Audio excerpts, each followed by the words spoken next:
Hey, today I want to help you sound like an English pro. You know what I mean. I want you to walk into any room and speak with confidence. So in this lesson, I am going to teach you 10 English idioms that will help you sound like a pro. Are you ready? Well then, I'm teacher Tiffany. Let's jump right in. All right, the very first English idiom you need to know in order to sound like a pro is hit the road. Good. Repeat after me one more time. Hit the road. Excellent. Now you're probably thinking to yourself, Tiff, why am I hitting the road? Don't worry, I'm going to explain it to you. This is actually referring to traveling. So, hit the road, it actually means to embark or start on a journey or a trip. I want you to think about when you were younger and you and your family would go on vacation. Maybe your mother and your father would wake you up early in the morning and say, hey, I need you to get up, pack your bags. We need to hit the road. We need to go. We need to start on our journey. Makes sense, right? All right, check out these example sentences. Here we go. The first one.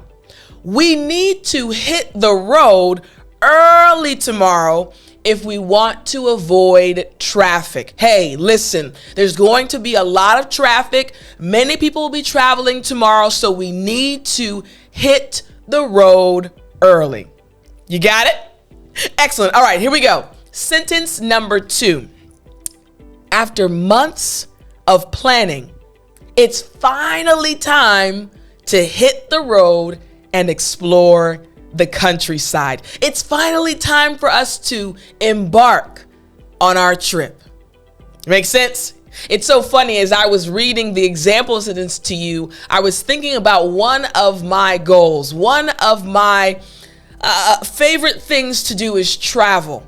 And on my bucket list, I have go on a road trip around America. So I can't wait until I can say, let's hit the road for my road trip around America. Maybe you've done that before. Here we go. Next one, sentence number 3. The band members packed their instruments and hit the road for their nationwide tour. They hit the road. They started on their journey. Makes sense, right? Now that you understand the meaning, you can see how easy it is to use this idiom. You got it? All right, let's move on to number 2. Before I show you number 2, I need to remind you, I am teaching you these idioms, right, to help you sound like a pro. But after you watch this lesson, you need to practice what you're learning. So don't forget to go to the English with Tiffani app. You can download the app totally for free, and you'll be able to practice what you're learning.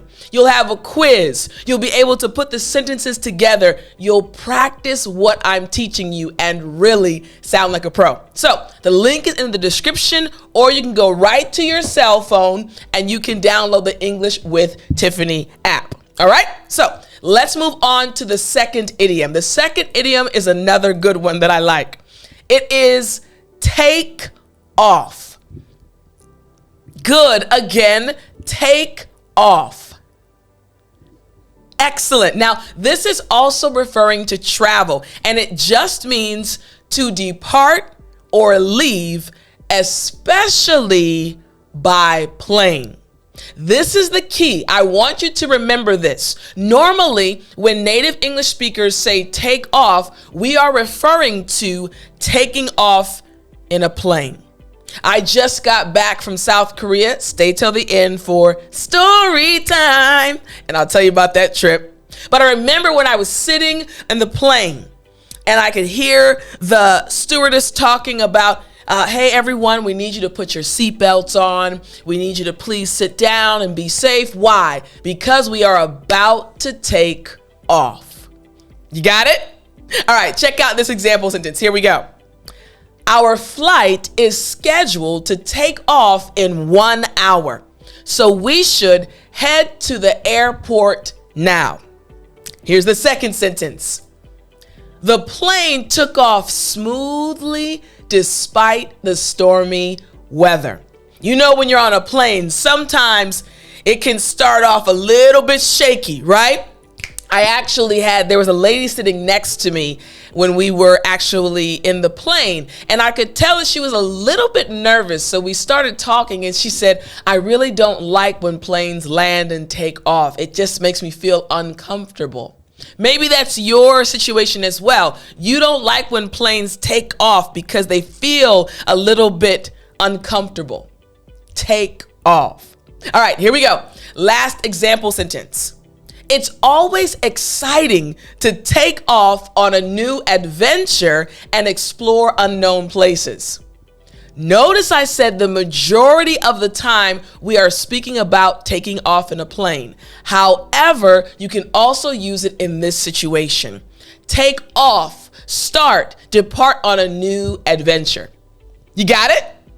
Excellent. So number 2 is take off. Again, use these idioms to sound like a pro, speaking English fluently. All right, the third one, number 3 is on the road. Good. Again, on the road. Great job. You're kind of seeing a pattern, right? Something dealing with travel. Exactly. I'm going to make you a pro. Here we go. This just means traveling or away from home. For example, I mentioned that I was in South Korea a few weeks ago, right? I was on the road. I was away. I wasn't home. So if you travel for work, maybe you have to leave your family for a week at a time, or maybe a month at a time. If someone asks you, hey, how are you? Where are you right now? You could say, I'm doing great, but I'm actually on the road. I'm going to return home next week. On the road. Again, traveling or away from home. You got it? Woo, you're smart. Here we go. First example sentence. I'm constantly on the road for work, visiting different cities every week. I'm constantly on the road for work. Next, we have sentence 2. They had to spend several nights on the road during their cross-country trip. Now, in this situation, they might have literally been staying on the side of the road, maybe camping or maybe staying at various hotels on their way to their final destination. And finally, sentence number 3. Being on the road can be tiring, but it's also an opportunity to see new places and meet new people. You got it?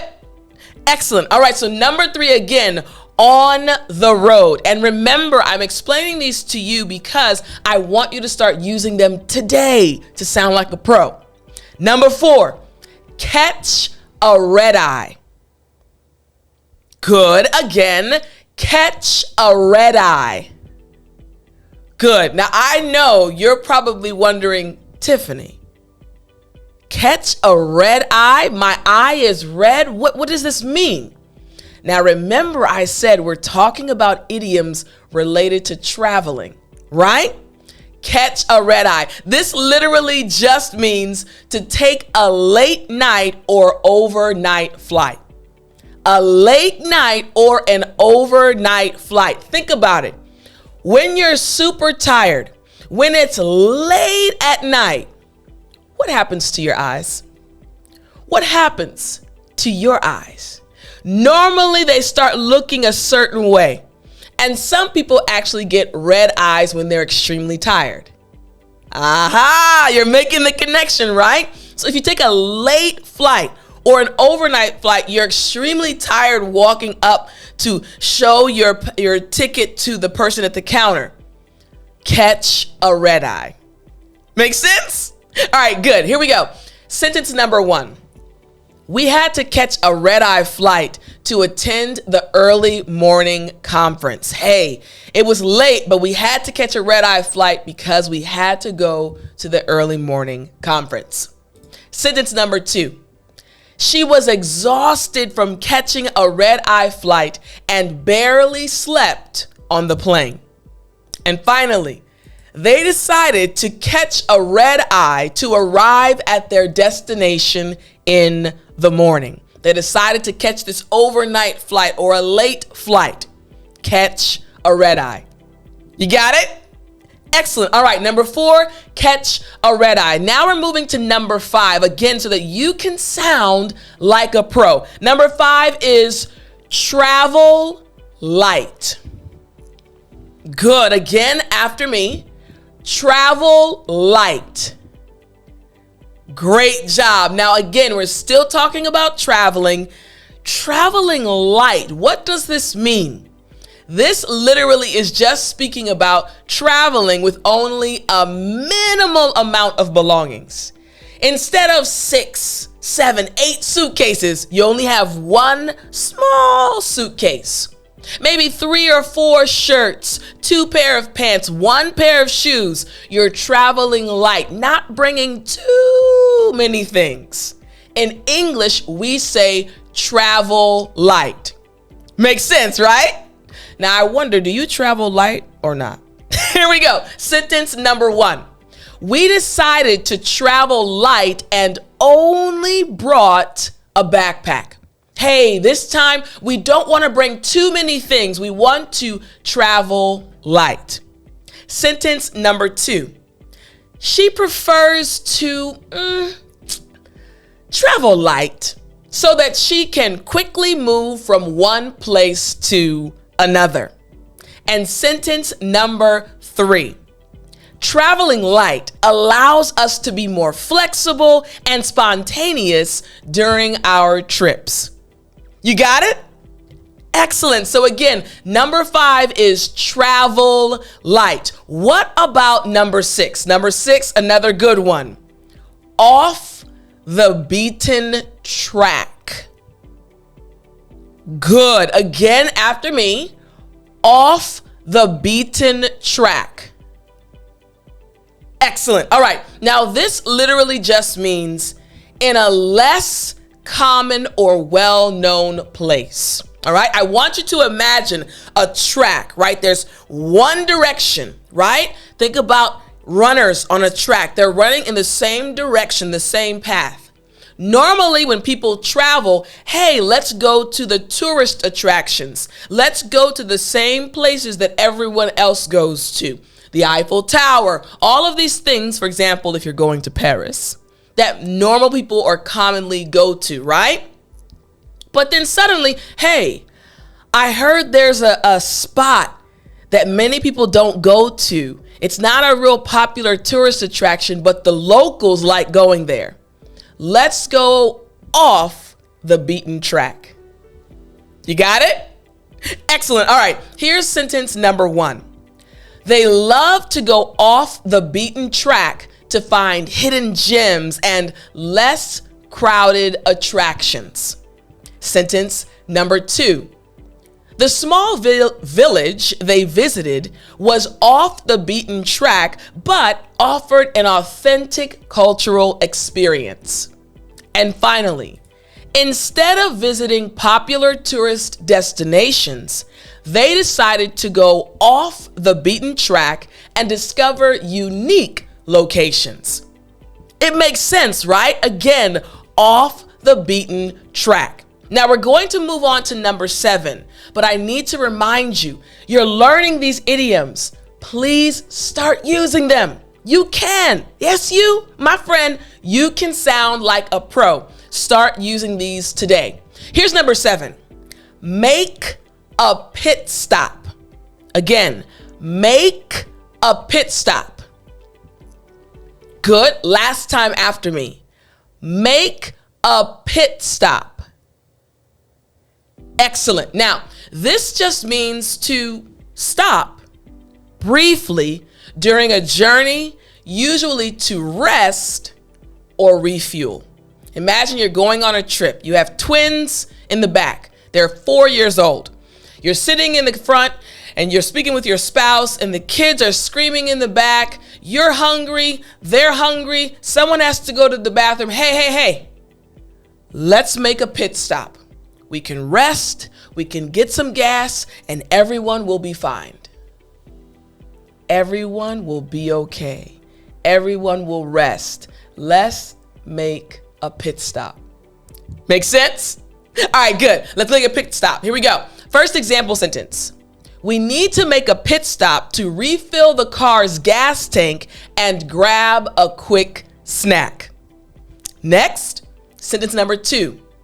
During the long road trip, they made a pit stop at a scenic spot to stretch their legs and take photos. And finally, it's important to make regular pit stops during a road trip to prevent fatigue and enjoy the journey. You got it? Excellent. We say again, make a pit stop. Here we go. Number 8, another good one. Jet lag. Good. Again, jet lag. Excellent. Now, I just got back from South Korea. Korea is between 13 and 14 hours ahead of America. So day there is night here, and day here is night there. So when I went to Korea, again, I was completely on the opposite side of my regular schedule. Normally, what happens when you travel far away, you get jet lag. Your body is confused. This is referring to fatigue and disorientation caused by traveling across multiple time zones. Your body doesn't know what time it is, so you experience this feeling of jet lag. Where am I? What time is it? You get tired when it's daytime and you're up at night. So check out these example sentences. Here we go. It took them a few days to recover from the jet lag after their long flight. Next, jet lag can make it difficult to adjust to a new time zone and also disrupt sleep patterns. And finally, to minimize jet lag, it's important to stay hydrated and gradually adjust your sleep schedule. Make sense? All right, excellent. So again, number 8, we have jet lag. Very good. All right, number 9, again, for you to sound like a pro, we have off the grid. Good. Again, off the grid. Great job. Now, this just refers to being in a remote, isolated, or disconnected location, often without modern amenities. We all have cell phones. Well, the majority of people have cell phones, computers, televisions. We're connected to other people. But when you go off the grid, maybe you're camping, no cell service. Maybe you're not able to get in contact with other people. You are off the grid. Many times that includes you don't have running water. You're really living in a very primitive way, off the grid. And many people do live off the grid, and it's quite an interesting way of life. Here we go. Sentence number 1. They decided to go off the grid and spend a week camping in the wilderness.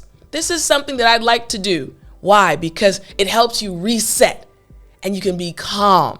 So again, they decided to go off the grid and spend a week camping in the wilderness. Sentence number 2. The cabin they rented was off the grid, allowing them to disconnect from technology and enjoy nature. And finally, we have sentence number 3. The remote island they visited was off the grid with no electricity or phone service. You got it? Excellent. So again, off the grid. Now we have number 10, my friend. You are going to sound like a pro. Number 10, live out of a suitcase. Good. Again, live out of a suitcase. Great job. Now, this literally just means to be constantly traveling or on the move with no permanent residence. You're always living out of your suitcase, literally in some situations. You have your clothes in your suitcase and you're traveling from state, to country, and you're really not home often. You have to live out of your suitcase. Make sense? All right, check out this first example sentence. As a flight attendant, she has to basically live out of a suitcase. She's always traveling, so she's only able to get her clothing out of her suitcase, basically. Makes sense? All right, here we go. Sentence number 2. The nomadic lifestyle allowed them to live out of a suitcase and experience different cultures. And finally, sentence number 3. Living out of a suitcase, it can be challenging, but it offers a sense of freedom and a sense of adventure. Make sense? All right, again, live out of a suitcase. You got it? Excellent. My friend, today you learned 10 English idioms that will help you sound like a pro. Now, don't forget, you need to go to the app and start practicing what you learned, the English with Tiffani app. I hope you enjoyed this lesson, and I can't wait to talk to you in the next one. I'll see you next week.